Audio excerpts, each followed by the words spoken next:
Assalamualaikum warahmatullahi wabarakatuh. Apa kabar sobat-sobat semuanya? Semoga kita semua dalam keadaan sehat jasmani dan rohani, tidak kekurangan satu apapun. Amin ya rabbal alamin. Oke, mari kita lanjutkan saja ceritanya. Bab 1121, Peri perubahan susunan pembunuh Dao Zong hancur, dan para prajurit yang menyaksikan dari kejauhan memperhatikan dengan saksama. Mereka makin menjauh dan tidak dapat melihat dengan jelas. Yang bisa mereka lihat hanyalah dua cahaya pedang yang sangat menyilaukan dan menarik perhatian. Chu Chen dan Liu Siwan, dua pendekar pedang terhebat saat itu, menunjukkan kehebatan mereka pada momen ini.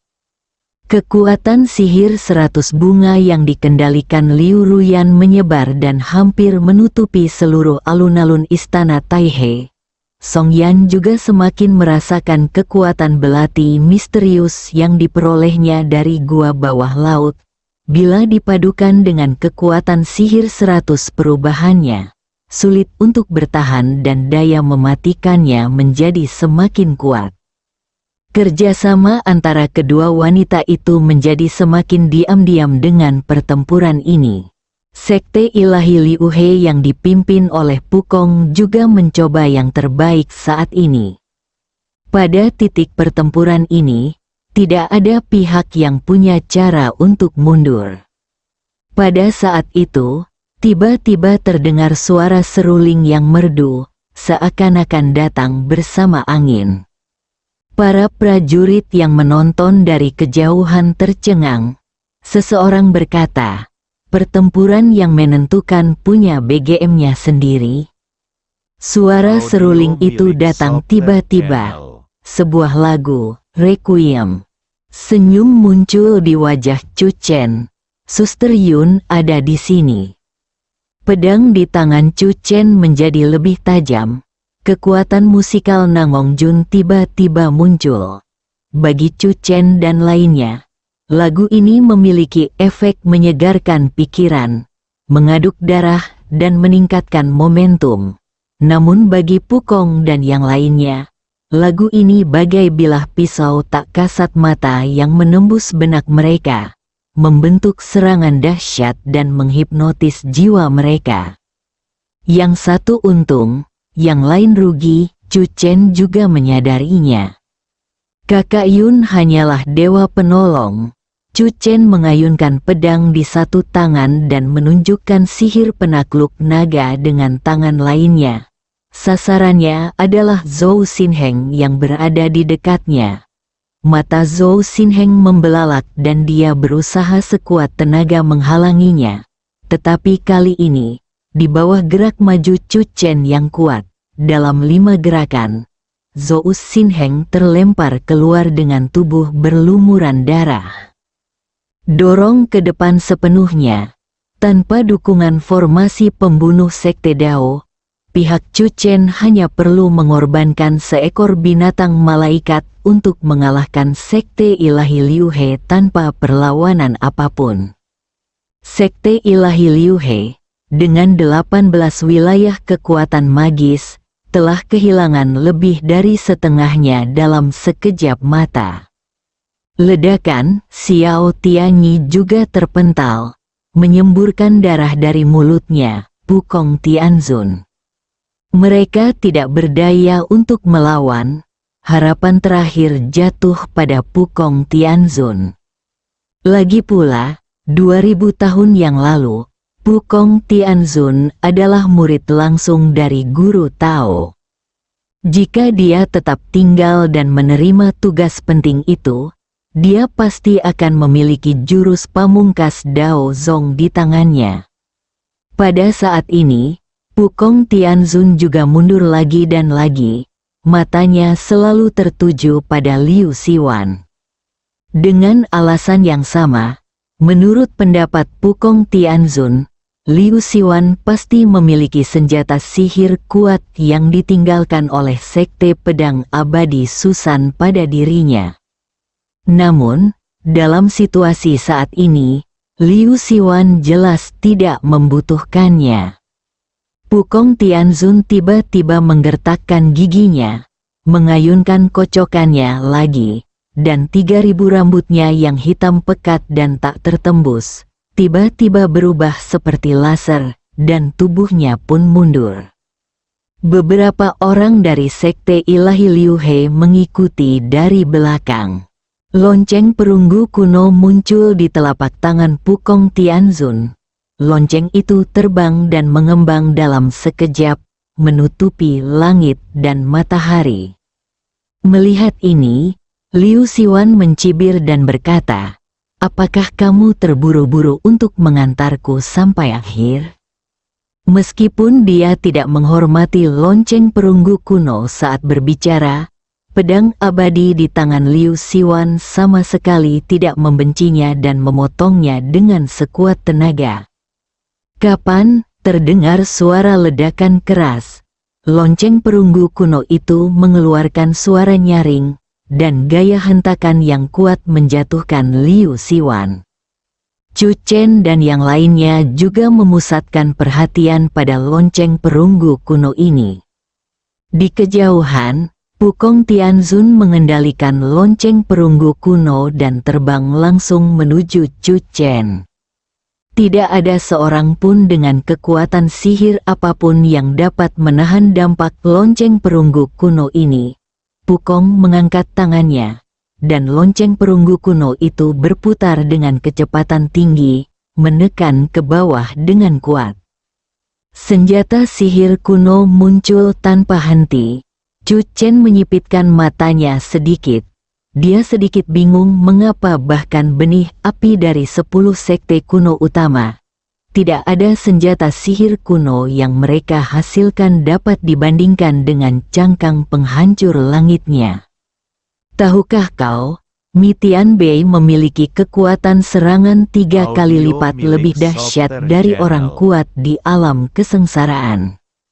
Chu Chen telah melihat banyak senjata sihir kuno lainnya, namun yang ini tidak ada di sini. Chu Chen memikirkan pesan yang menjangkau 2000 tahun. Nenek moyang misterius keluarga Bei, Bei Hongqi. Dia tidak saja meninggalkan cangkang penyembunyi langit, cangkang pengintai langit, dan cangkang penghancur langit. Dia juga menghitung pada masanya bahwa energi spiritual negeri ini akan bangkit kembali dalam 2000 tahun. Kemampuan ini jelas bukan sesuatu yang bisa dilakukan oleh orang biasa. Terutama setelah bersentuhan dengan benih 10 sekte utama, Chu Chen semakin merasakan misteri Bei Hongqi. Alasan mengapa leluhur Bei ini tinggal di sini mungkin bukan hanya untuk menekan keluarga Su, tetapi mungkin untuk mengintimidasi seluruh dunia seni bela diri. Dalam sekejap, berbagai pikiran yang tak terhitung jumlahnya melintas dalam benak Chu Chen. Saat lonceng perunggu kuno itu mendekat, berputar dengan kecepatan tinggi, menghalangi langit dan matahari, lonceng itu memiliki aura yang kuat dan menakutkan. Chu Chen melambaikan telapak tangannya dengan tegas, dan angin pun berhembus dari telapak tangannya. Kekuatan magis penakluk naga dan cahaya naga yang terlihat membombardir lonceng perunggu kuno satu demi satu. Dalam sekejap, lonceng perunggu kuno itu mengeluarkan suara berdenting. Ledakan terdengar di segala arah. Seluruh gunung Wudang berguncang dan bergetar hebat, dan batu-batu berjatuhan. HMPH, pertahanan lonceng perunggu itu sebanding dengan pertahanan alam tubuh emas. Kau pikir kau bisa menghancurkan lonceng perunggu itu? Itu hanya hayalan. Pukong Tianzun mencibir. Serangannya tidak sebaik Chu Chen. Tetapi dengan lonceng perunggu kuno ini, dia bisa menjadi tak terkalahkan. Jika lonceng perunggu kuno ini hanya bisa digunakan untuk pertahanan, Pukong Tianzun tidak akan mengeluarkannya sampai sekarang. Chu Chen dan Liu Siwan bergantian menyerang blokade lonceng perunggu kuno. Kelopak bunganya berguguran bagaikan bunga pir di tengah hujan badai, mengenai lonceng perunggu kuno. Lonceng perunggu kuno tidak terpengaruh sama sekali. Pupil mata Chu Chen sedikit mengecil, pertahanannya sebanding dengan Golden Body Ray Alam. Alam tubuh emas, sebagaimana namanya, adalah alam yang berfokus pada pertahanan. Hanya setelah pertahanan diri seseorang telah meningkat ke titik ekstrim, seseorang dapat memasuki alam kesengsaraan. Dari pertahanan lonceng perunggu kuno ini, Chu Chen secara garis besar dapat merasakan kesulitan seorang ahli alam tubuh emas. Jika banteng Dewa 5 warna di laut dalam benar-benar berada di alam tubuh emas, saya khawatir bahkan jika berdiri di depannya, akan sulit untuk mematahkan pertahanannya. Kekuatan bertahan seorang ahli alam tubuh emas sejati pasti lebih unggul dari lonceng perunggu kuno ini. Chu Chen melihat sekelilingnya, Song Yan hilang. Pada saat Liu Ruyan memperlihatkan kekuatan sihir 100 bunganya, Song Yan kembali menyatu dengan kelopak bunga itu. Angin kencang bertiup, dan kelopak bunga memenuhi langit. Beberapa dari mereka mengenai lonceng perunggu kuno, sementara beberapa terbang menuju Pukong Tianzun dan lainnya. Jangan biarkan satu kelopak pun mendekati sini, Pukong Tianzun berkata dengan suara yang dalam. Dia tidak tahu bagaimana Song Yan bersembunyi di antara kelopak bunga, tetapi selama kelopak bunga itu dijauhkan dari mereka, Song Yan tentu saja tidak akan bisa melancarkan serangan diam-diam ke arah mereka. Yang tidak diketahui Pukong Tianzun adalah bahwa salah satu kelopak bunga jatuh ke tanah tidak jauh di depannya, dan berubah menjadi sebutir pasir, melayang tertiup angin tanpa menarik perhatian siapapun. Ketika butiran pasir itu jatuh di belakang Pukong Tianzun, tiba-tiba ia berubah menjadi wujud manusia, dan belati di tangannya menusukkan petir. Ilmu pedang gadis Yue, Sizi memegang hatinya. Belati itu menembus jantung Pukong Tianzun. Lonceng perunggu kuno di kejauhan jatuh ke tanah dengan suara keras. Bagi orang yang kuat di alam kesaktian, bahkan jantung pun tidak dianggap sebagai bagian yang vital. Bagian yang benar-benar mengancam jiwa adalah jiwa. Namun, pedang Song Yan sangat tiba-tiba. Itu menghancurkan pertahanan Pukong dan langsung menghancurkan tubuhnya. Adegan ini mengejutkan semua orang. Lagu peri. Jangan memamerkan kemampuanmu. Pada saat kritis, dia menunjukkan kualitas aslinya sebagai pembunuh yang tak tertandingi dan membuat keputusan akhir. Namun, tindakan Song Yan tidak diragukan lagi menempatkan dirinya dalam bahaya. Saat belati di tangannya menusuk jantung Pukong Tianzun, 8 pria kuat di sekitar Pukong Tianzun bereaksi sangat cepat dan menyerang Song Yan bersama-sama. Dalam sekejap, Song Yan mendapati dirinya berada di tengah badai. Dalam bahaya, wajah banyak orang berubah drastis. Beberapa bahkan percaya bahwa Song Yan awalnya ingin mengorbankan dirinya untuk membunuh Pukong Tianzun. Sepertinya Song Yan akan kewalahan oleh serangan yang luar biasa ini. Momen kritis, Song Yan berubah menjadi cahaya warna-warni, tubuhnya bertransformasi, dan langsung menjadi burung roh, yang membuat 8 orang kuat itu tercengang sejenak. Kemudian, burung roh itu menerobos udara, terbang tinggi ke angkasa, dan lolos dari kepungan 8 orang kuat itu dalam sekejap mata. Pada saat 8 orang kuat itu bereaksi, serangan Chu Chen telah tiba. Kekuatan magis untuk menaklukkan naga itu sangatlah dahsyat dan dahsyat. Liu Siwan mengikutinya dari belakang, menampilkan permainan pedang dengan sempurna. Kelopak bunga berjatuhan dari langit bagaikan hujan, dengan kekuatan dahsyat.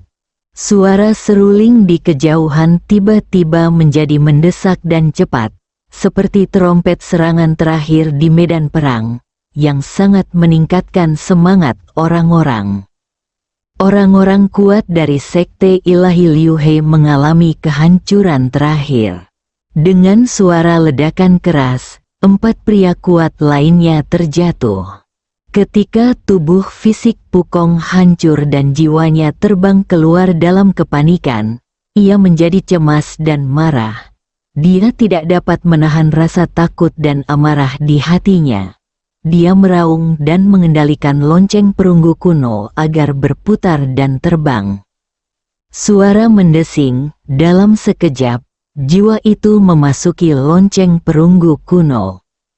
Pada saat yang sama, 5 orang terakhir di alam kekuatan supernatural dengan cepat memasuki jangkauan lonceng perunggu.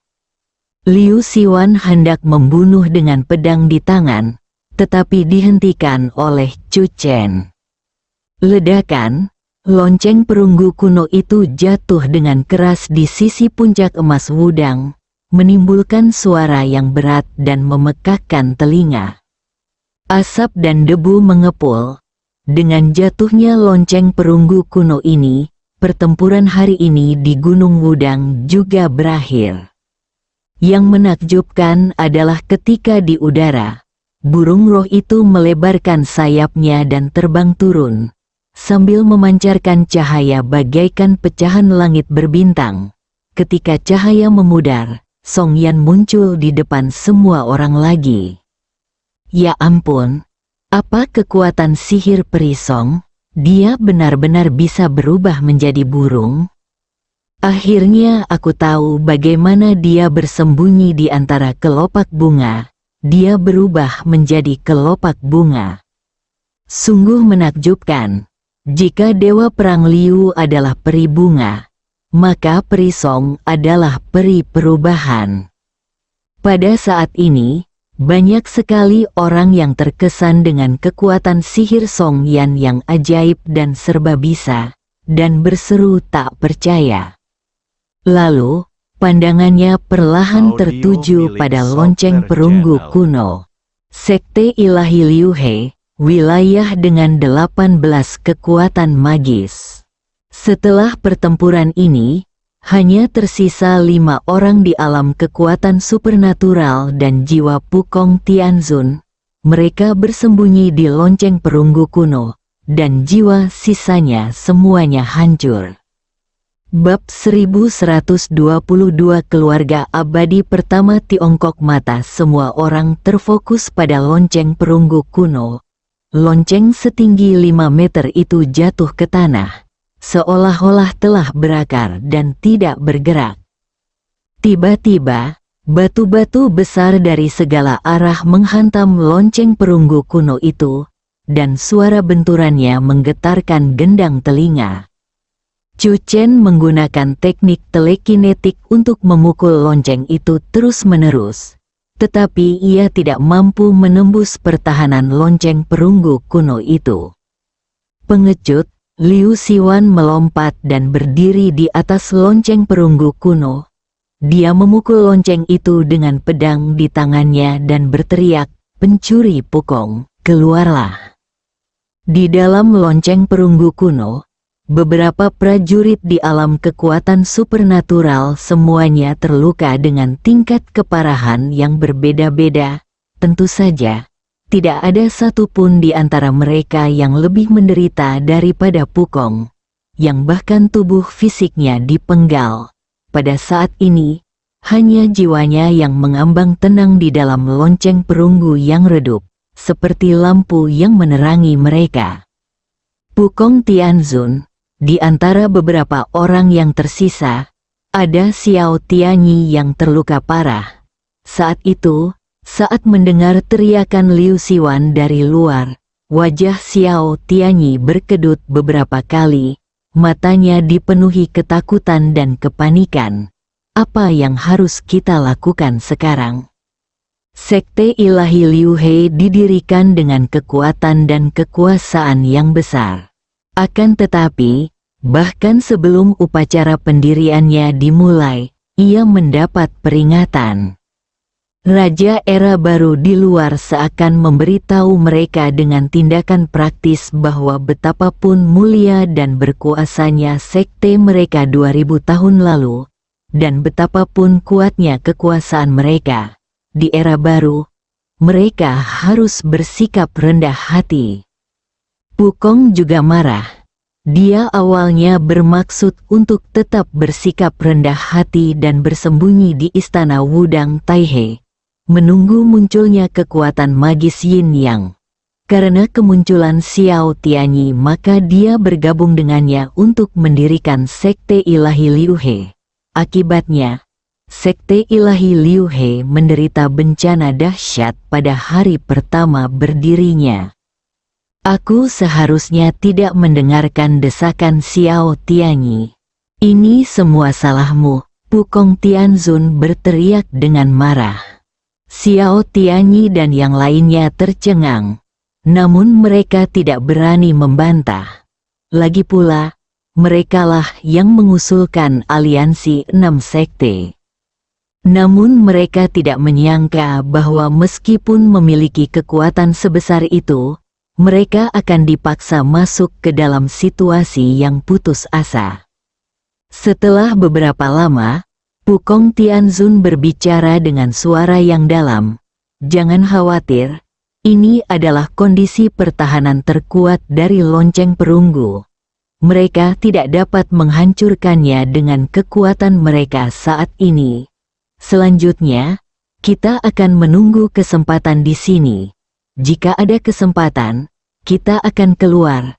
Jika tidak ada kesempatan, itu tergantung pada benih Xinhu lainnya. Saya harap mereka dapat menemukan tempat Guiksu dan membantu orang-orang kuat Qingji untuk membuka gerbang Qingji. Adapun sapi dewa 5 warna, mereka tidak pernah menyebutkannya. Sebelum pertempuran ini, pandangan mereka telah tertuju ke arah laut, meyakini bahwa musuh terbesar Sekte Ilahi Liu He adalah banteng ilahi 5 warna. Tanpa mereka sadari bahwa sebelum mereka melihat ekor banteng, Sekte Ilahi Liu He sedang menghadapi krisis kepunahan. Di luar lonceng perunggu kuno, Liu Siwan berdiri di atas lonceng dengan sikap arogan. Setelah memukulnya beberapa kali, dia duduk. Setelah Chu Chen dan rekan-rekannya mencoba, mereka tidak melanjutkan menyerang lonceng perunggu kuno.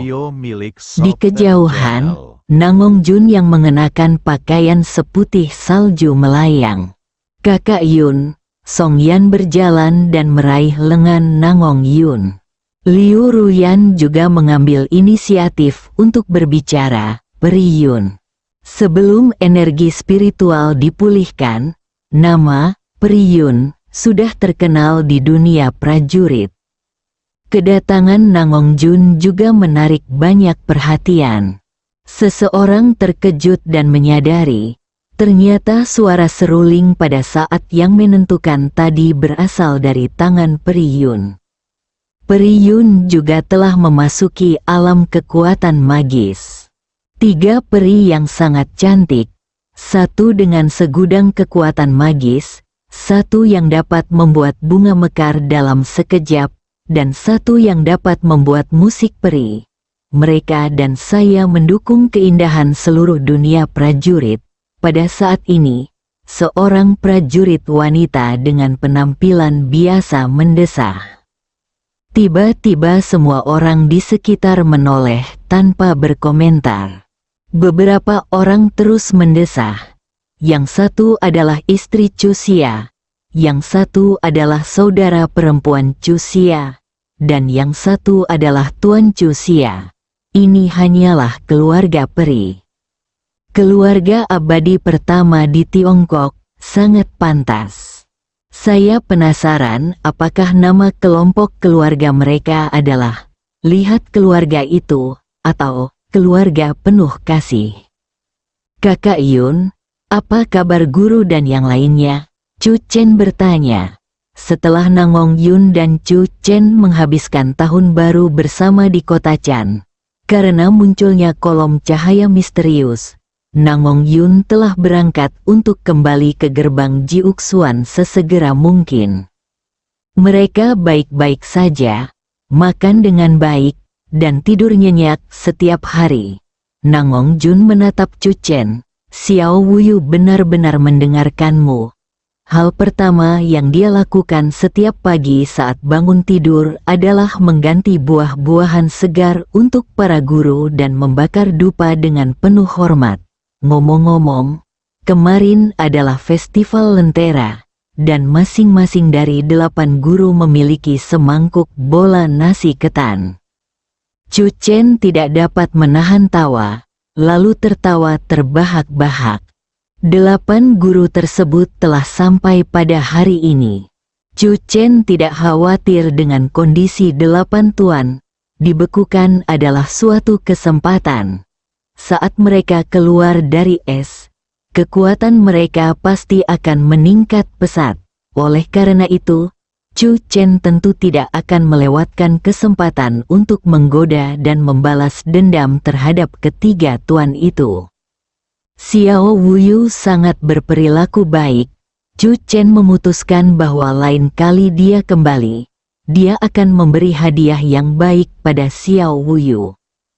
Kemunculan Nangong Jun kali ini juga membuktikan bahwa tidak ada yang terjadi di Sekte Jiuxuan. Perhatian Chu Chen dan yang lainnya kembali terfokus pada lonceng perunggu kuno di depan mereka. Chu Chen tidak menyangka bahwa setelah Sekte Ilahi Liu He dikalahkan, ternyata ada jalan mundur seperti itu. Saya tidak percaya mereka akan tinggal di sini selamanya. Liu Xiwan duduk di atas lonceng perunggu dan berkata dengan keras, "Adik laki-laki, bantu aku menemukan anggur kucing. Kau bisa meninggalkan Wudang terlebih dahulu. Aku akan tinggal di sini dan bertarung dengan mereka. Aku ingin melihat berapa lama lonceng perunggu yang rusak ini bisa bertahan." Lonceng perunggu merupakan instrumen magis kuno. Mustahil baginya untuk melindungi Pukong dan kawan-kawan selamanya. Kekuatan yang terkandung dalam senjata ajaib itu pada akhirnya akan habis. Chu Chen mengangguk. Tatapannya jatuh ke sisi lain alun-alun, penglihatannya sedikit menyempit. Sekte Ilahi Liu He, Alam Transformasi Ilahi 300. Ke-300 prajurit di alam transformasi ilahi ini semuanya adalah prajurit kuno yang direkrut oleh 6 sekte setelah roh mereka terbangun dan terlahir kembali di tubuh orang lain. Bagi para pendekar kuno ini, 2000 tahun lalu, 10 sekte besar merupakan gunung yang mereka kagumi. Merupakan suatu kehormatan juga untuk menjadi anggota 10 sekte utama 2000 tahun kemudian. Tak disangka kehormatan itu berubah menjadi kemalangan. Ketika situasi berkembang ke titik ini, ekspresi mereka hanya dipenuhi dengan kepanikan. Di era ini, alam transformasi ilahi merupakan tulang punggung mutlak bagi yang kuat. Namun Gunung Wudang saat ini tampak lemah, menyedihkan dan tak berdaya. Kau punya 2 pilihan. Pertama, bertarung sampai mati. Chu Chen berkata. Kedua, berkumpullah di kaki gunung. Aku akan mengatur orang-orang untuk membawa kalian semua pergi dan menginterogasi kalian serta merekam berkas-berkas kalian. Jika ada yang melarikan diri atau melawan selama periode ini, jangan salahkan aku karena bersikap kasar. Chu Chen melambaikan tangannya dan berpikir sejenak. Tanpa kekuatan supranatural yang berkuasa, tak seorang pun dapat menindas ke-300 pendekar transformasi ilahi ini. Chu Chen hendak memimpin timnya sendiri. tetapi Nangong Jun berinisiatif untuk berbicara. Chen Chen, aku akan mengurus masalah ini. Setelah selesai, aku akan datang kepadamu. Aku akan pergi bersama Peri Yun agar aku bisa menjagamu. Liu Ruyan memandang Nangong Yun. Saya juga akan mengambil kesempatan ini untuk belajar musik dari Peri Yun. Liu Ruyan juga memiliki minat besar pada musik, catur, kaligrafi, dan lukisan. Chu Chen dan Liu Ruyan pertama kali bertemu karena kemampuan Chu Chen dalam merestorasi lukisan kuno. Jika kedua saudari itu bekerja sama, tidak ada yang perlu dikhawatirkan. 300 orang di alam transformasi ilahi tidak berani tidak patuh dan turun gunung dengan tertib. Setelah Nangong Jun dan Liu Ruyan pergi, Chu Chen berpegangan tangan dengan Song Yan, menyapa Liu Siwan, dan tiba-tiba melihat ke arah istana Taihei. Dalam pertempuran hari ini, Pukong menggunakan kekuatan magis mengecilkan bumi dan menguasai 5 guntur, dan bahkan mengeluarkan susunan pembunuh sekte Dao yang dapat memanggil angin dan hujan. Ini semua adalah harta karun yang ditinggalkan oleh sekte Dao. Istriku, mari kita masuk dan melihat apakah ada rampasan perang. Dibandingkan dengan sekte lain, Chu Chen lebih tertarik pada warisan sekte Dao. Lagi pula, seni aneh yang telah ia pelajari sejak kecil mirip dengan seni Taoisme. Chu Chen dan istrinya memasuki istana Taihei bergandengan tangan. Kicauan, pada saat ini, dewi kecil yang hilang itu kembali dan mendarat di bahu Song Yan dengan gembira. Di dalam lonceng perunggu, beberapa orang mendengar suara burung berkicau. Itu adalah benda kecil terkutuk itu. Xiao Tianyi berkata dengan suara keras. Ia masuk ke istana harmoni tertinggi tadi malam dan buang air besar di meja makan kita. Dari suara Xiao Tianyi yang penuh kebencian, dapat diketahui bahwa dewi kecil itu berhasil tadi malam, dan diperkirakan korbannya masih Xiao Tianyi.